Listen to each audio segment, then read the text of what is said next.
పూర్తి వివరాలకు చదవండి రేపటి అక్షర శిల్పం దినపత్రికలో.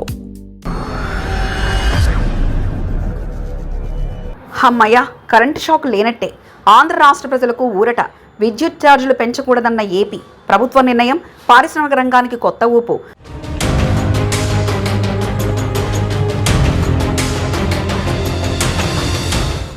భద్రతకు పెద్దపీట, ఫిర్యాదులకు కొత్త వేదిక.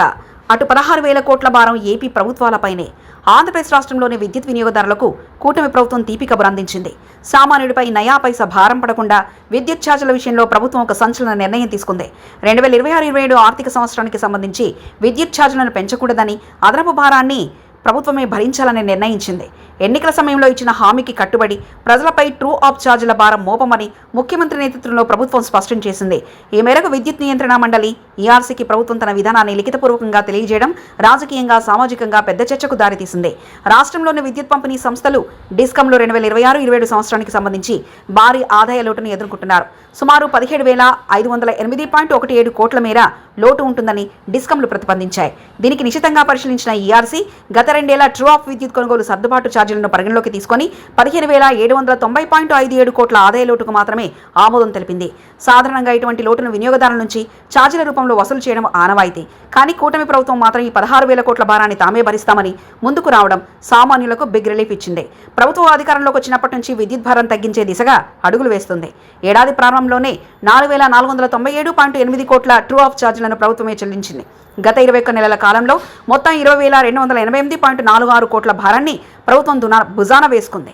గత ఏడాది సెప్టెంబర్లో ట్రూ డౌన్ ప్రక్రియ ద్వారా యూనిట్కు 13 పైసల చొప్పున తగ్గించి గృహ వినియోగదారులకు నేరుగా లబ్ధి చేకూర్చింది. తాజా నిర్ణయంతో 2026-27 ఆర్థిక సంవత్సరంలో కూడా విద్యుత్ ఛార్జీల పెంపు అనే మాటే ఉండకూడదని ప్రభుత్వం గట్టిగా చెప్తుంది. దీనివల్ల మధ్యతరగతి పేద కుటుంబాలకు నెలవారీ బడ్జెట్లో పెద్ద ఉపశమనం లభించనుంది. విద్యుత్ ఛార్జీల స్థిరీకరణతో పాటు రాష్ట్రంలో వ్యాపార, పారిశ్రామిక రంగాన్ని ప్రోత్సహించేలా ఈఆర్సీ పలు మార్పులు చేసింది. ముఖ్యంగా వాటర్ ప్లాంట్లు, ప్రింటింగ్ ప్రెస్లకు ఇప్పటివరకు ఉన్న వాణిజ్య విభాగం నుంచి పారిశ్రామిక విభాగానికి మార్చారు.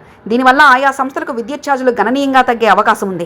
అలాగే జాతీయ రహదారులపై వీధి దీపాలు కూడా వాణిజ్య విభాగం నుంచి యుటిలిటీస్ విభాగానికి మార్చడం ద్వారా స్థానిక సంస్థలపై భారం తగ్గనుంది. రాష్ట్రంలో పునరుత్పాదక ఇంధన రంగాన్ని బలోపేతం చేసేందుకు సోలార్ మాడ్యూల్ తయారీ పరిశ్రమ కోసం ఒక ప్రత్యేక విభాగాన్ని ఏర్పాటు చేయడం విశేషం. ఛార్జీల విషయమే కాకుండా విద్యుత్ ప్రమాదాల నివారణపై ఈఆర్సీ కఠిన ఆదేశాలు జారీ చేసింది. రాష్ట్రంలో విద్యుత్ ప్రమాదాల సంఖ్యను తగ్గించేందుకు పంపిణీ సంస్థలు ప్రత్యేక దృష్టి సారించాలని సూచించింది. ఇకపై సామాన్య ప్రజలు కూడా తమ పరిసరాల్లో ఉన్న విద్యుత్ ప్రమాదకర పరిస్థితులను, ఫోటోలను నేరుగా ట్రాన్స్కో డిస్కం వెబ్సైట్లో అప్లోడ్ చేసేలా సాంకేతిక మార్పులు చేయాలని ఆదేశించింది.